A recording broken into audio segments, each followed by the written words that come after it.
Hello everyone, my name's Kate and I'm here at the Eastside Freedom Library in St. Paul, Minnesota. It's one of the coolest libraries I've ever been to, and when it's safe for you to do so, I hope that you will come and visit us here. There's this really wonderful children's section with my friends that I'm reading to today, and lots of kids' books, so come in and check it out when you can. I have 3 stories for you today. The first 2 were recommended to me by my Aunt Cindy, who lives in Massachusetts. She is a children's librarian. Now, I always find that kids librarians have the best suggestions for books. They pick books with beautiful pictures and great characters and great stories. And the first 2 books I'm going to read are books that she recommended to me. And the first one is about a little girl who goes on a road trip with her aunt called Just Us Women. And I love a lot about this story, but I love the pictures especially. The drawings are really beautiful. And it's by a woman named Jeanette Keynes, and the pictures are by a person named Pat Cummings.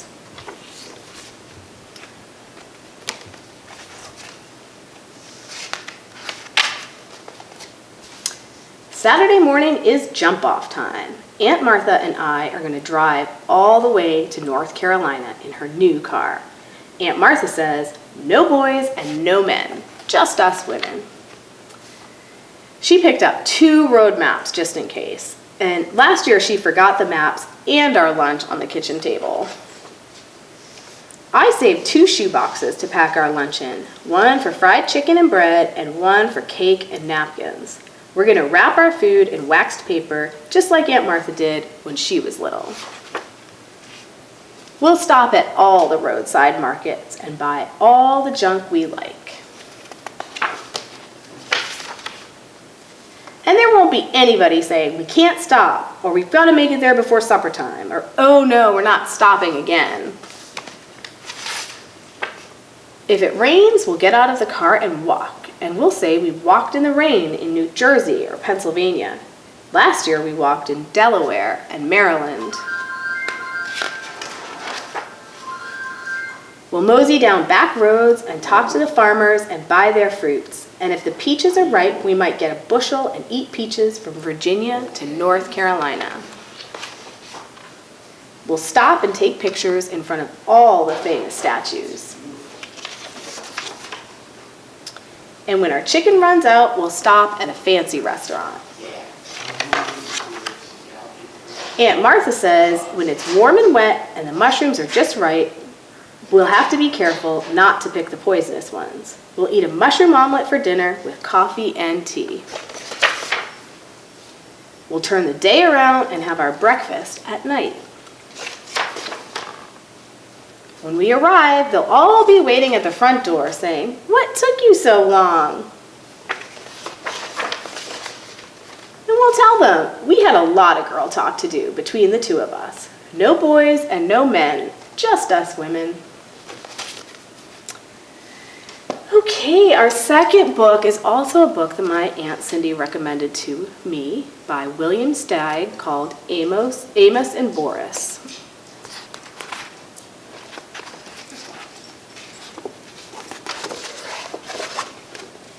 Amos, a mouse, lived by the ocean. He loved the ocean. He loved the smell of the sea air, and he loved to hear the surf sounds, the bursting breakers, the backwashes with rolling pebbles. He thought a lot about the ocean and wondered about faraway places. We can hear Orso, the library dog, sitting here and letting me read to him in the background. One day, he started building a boat on the beach. He worked on it in the daytime, while at night he studied navigation.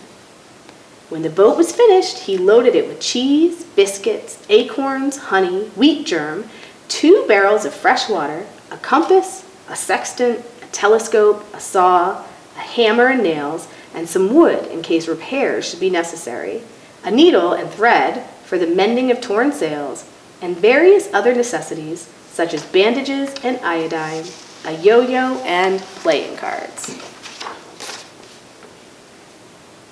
On the 6th of September, with a very calm sea, he waited till high tide had almost reached his boat, and then, using his most savage strength, he managed to pull the boat into the water, climb on board, and set sail.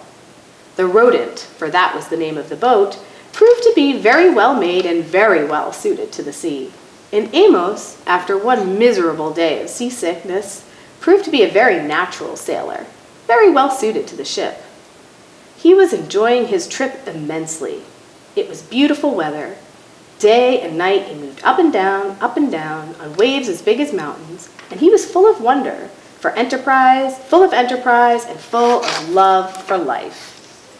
One night, in a phosphorescent sea, he marveled at the sight of some whales spouting luminous water, and later, lying on the deck of his boat, gazing at an immense starry sky, the tiny mouse, Amos, a little speck of living thing in the vast living universe, felt thoroughly akin to it all. Overwhelmed by the beauty and mystery of everything, he rolled over and right off the deck of his boat into the sea.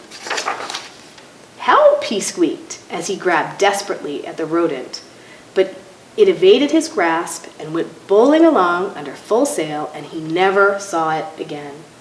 And there he was. Where? In the middle of the immense ocean, 1,000 miles from the nearest shore, with no one else in sight as far as the eye could see, not even so much as a stick of driftwood to hold on to. Should I try to swim home, Amos wondered? Or should I just try to stay afloat? He might swim a mile, but never 1,000. He decided to just keep afloat, treading water and hoping that something, who knows what, would turn up to help save him.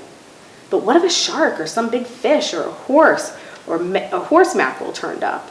What was he supposed to do to protect himself? He didn't know. Morning came as it always does. He was getting terribly tired. He was very small, very cold, very wet, and a very worried mouse. There was still nothing in sight but the empty sea. And then, as if things weren't bad enough, it began to rain. At last, the rain stopped, and the noonday sun gave him a bit of cheer and warmth in the vast loneliness. But his strength was going out. He began to wonder, what would it be like to drown? Would it take very long? Would it just feel awful? Would his soul go to heaven? Would there be other mice there? As he was asking himself these dreadful questions, a huge head burst through the surface of the water and loomed up over him. It was a whale. "What sort of fish are you?" the whale asked. "You must be one of a kind." "I'm not a fish," said Amos. "I'm a mouse, which is a mammal, the highest form of life. I live on land." "Holy clam and cuttlefish," said the whale. "I'm a mammal myself, though I live in the sea. Call me Boris," he said. Amos introduced himself and told Boris how he came to be in the middle of the ocean. The whale said he would be happy to take Amos to the Ivory Coast of Africa, where he happened to be headed anyway, to attend a meeting of whales from all 7 seas. But Amos said he'd had enough adventure to last him a while. He only wanted to get back home and hoped the whale wouldn't mind going out of his way to get him there. "Not only would I not mind," said Boris, "I would consider it a privilege.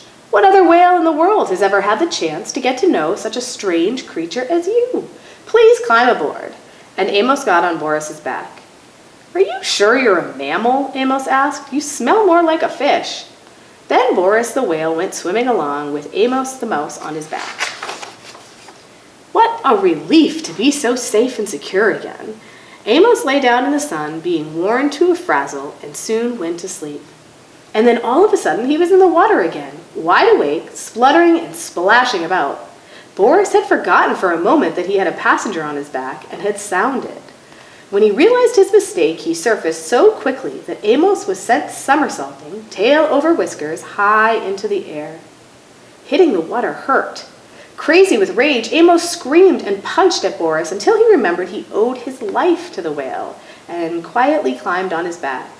From then on, whenever Boris wanted to sound, he warned Amos in advance and got his okay, and whenever he sounded, Amos took a swim. Swimming along, sometimes at great speeds, sometimes slowly and leisurely, sometimes resting and exchanging ideas, sometimes stopping to sleep, it took them a week to reach Amos's home shore. During that time, they developed a deep admiration for one another.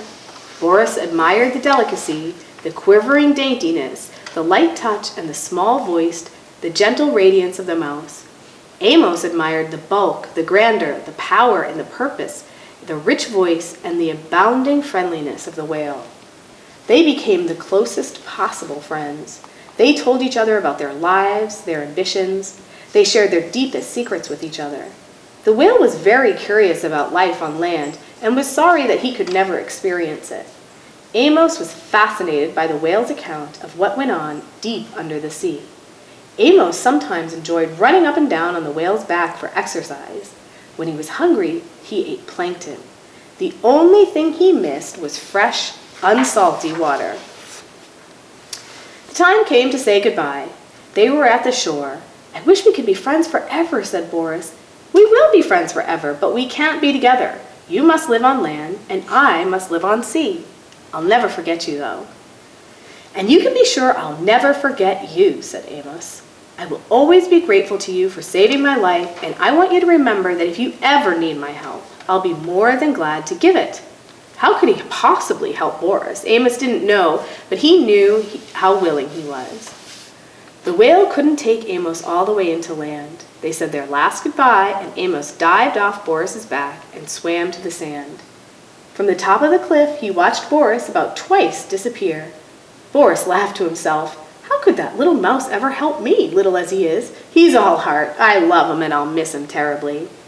Boris went off to the conference at the Ivory Coast of Africa and went back to life whaling about, while Amos returned to life mousing about, and they were both very happy.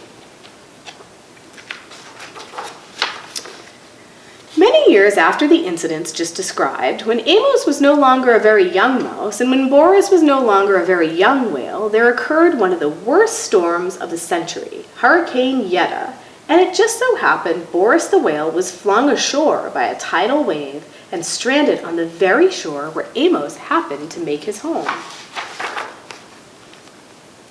It just so happened that when the storm had cleared up and Boris was lying high and dry on the sand, losing his moisture in the hot sun, needing desperately to be back in the water, Amos came down to the beach to see how much damage Hurricane Yetta had done. Of course, Boris and Amos recognized each other at once. I don't have to tell you how these old friends felt meeting again at this desperate situation. Amos rushed towards Boris, and Boris could only look at Amos. "Amos, help me," said the mountain of a whale to the mote of a mouse. "I think I'll die if I don't get back in the water soon." Amos gazed at Boris in agony of pity. He realized he had to do something fast, and he had to think very fast about what it was he had to do. Suddenly, he was gone. "I'm afraid he won't be able to help me," said Boris to himself. "Much as he wants to, what can such a little fellow do?" Just as Amos had once felt, all alone in the middle of the ocean, Boris felt lying alone on the shore. He was sure he would die, and just as he was preparing to die, Amos came racing back with two of the biggest elephants he could find. Without wasting time, these two good-hearted elephants got to pushing with all their might at Boris's huge body until he began turning over, breaded with sand and rolling down toward the sea. Amos, standing on the head of one of the elephants, yelled instructions, but no one heard him. In a few minutes, Boris was already in the water with waves washing at him, and he was feeling the wonderful wetness. You have to be out of the sea to really know how good it is to be in it, he thought. That is, if you're a whale. Soon he was able to wiggle and wiggle into deeper water. He looked back at Amos on the elephant's head. Tears were rolling down the great whale's cheeks. The tiny mouse had tears in his eyes, too. "Goodbye, dear friend," squeaked Amos. "Goodbye, dear friend," mumbled Boris, and he disappeared in the waves. They knew they might never meet again, and they knew they would never forget each other. Okay, we have one more story today called One Day in the Eucalyptus Tree. The story is by Daniel Bernstrom, and the pictures are by Brendan Wenzel. And this book was signed to my kid, Will, by the author when he came to Will's school. Will goes to Dowling Elementary. One day in the leaves of the eucalyptus tree hung a scare in the air where no eye could see, when along skipped a boy with a whirly-twirly toy to the shade of the eucalyptus tree. Down, down slid the snake from the leaves of the tree and gobbled up the boy with his whirly-twirly toy one day in the eucalyptus tree. "I'll bet," said the boy in the belly dark and deep, "that you're still very hungry and there's more you can eat." "Do you think," said the snake to the boy with the toy, "that there's room for something yummy with you inside my tummy?" "Cheep, cheep," came a chirp from the leaves of the tree. "Oh, a bird with a worm in a game of hide and seek." Sneaky, slidey zipped the snake from his place in the leaves and gobbled up the bird and her ooey gooey worm one day in the eucalyptus tree. "I'll bet," said the boy in the belly dark and deep, "that you're still very hungry and there's more you can eat." "Purr, purr," came a stir from the leaves of the tree. "Oh, a cat in a nap on his furry, furry back." Under over slid the snake from his place in the leaves and gobbled up the cat in his dozy, cozy nap one day in the eucalyptus tree. "Oh, surely, very surely, Mr. Snake," said the boy, "there is room, still more room, so much more to enjoy." Crinkle, wrinkle came a rustle from the leaves of the tree. "Oh, a sloth cloaked in moss, sipping leafy, leafy tea." Wiggle, waggle stretched the snake from his place in the leaves and gobbled up the sloth clothed in a fuzzy, wuzzy moss one day in the eucalyptus tree. "I'll bet," said the boy in the belly dark and deep, "that you're still very hungry and there's more you can eat." Slurp, burp came a belch from the leaves of the tree. "Oh, an ape eating grapes, lounging like a queen." Twist, twist bent the snake from his place in the leaves and gobbled up the ape and her munchy bunch of grapes one day in the eucalyptus tree. "Oh, surely, very surely, Mr. Snake," said the boy, "there is room, still more room, so much more to enjoy." Munch, munch came a crunch from the leaves of the tree. "Oh, a rare kind of bear, munching tasty, tasty greens." Up, the snake from his place in the leaves and gobbled up the bear with his qually-wally hair one day in the eucalyptus tree. "Do you think," asked the snake to the boy with the toy, "I should take one more bite when my belly feels so tight?" Buzz, buzz hummed a noise from the leaves of the tree. "Oh, a hive full of bees dancing happily." Creaky, eeky inched the snake from his place in the leaves and gobbled up the hive and the bumbling bees inside one day in the eucalyptus tree. "I'll bet," said the boy in the belly dark and deep, "that you're still very hungry and there's more you can eat." "No," said the snake. "Oh, surely, very surely, Mr. Snake," said the boy, there is still room, still more room." "No," said the snake. "Something small?" asked the boy. "Sniff, sniff," hissed the snake from his place in the leaves. "Oh, a fruit, a small fruit, swaying in the breeze, and on that piece of fruit, that plummy, chummy fruit, was a teeny tiny fly. Gulp." Gurgle, gurgle came a burble from that belly deep and full. Stretch, stretch, stretch, burp, blah. Out whizzed the fly, out rolled the fruit, out buzzed the hive, out ran the bear, out swung the ape, out slunk the sloth, out dashed the cat, out flew the bird, out slimed the worm, and out skipped the boy with his whirly-twirly toy. "Oh," moaned the snake, "I've got a crummy tummy ache," one day in the eucalyptus tree. Okay, guys, thanks for coming. I hope to see you next time. Have a nice day.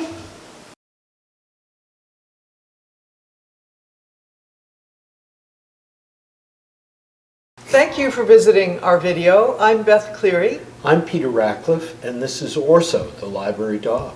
We are the co-founders and co-executive directors of the East Side Freedom Library in St. Paul, Minnesota. Our mission is to inspire solidarity, work for justice, and advocate for equity for all. If you enjoy our programming and want to support our work, please visit our website, eastsidefreedomlibrary.org.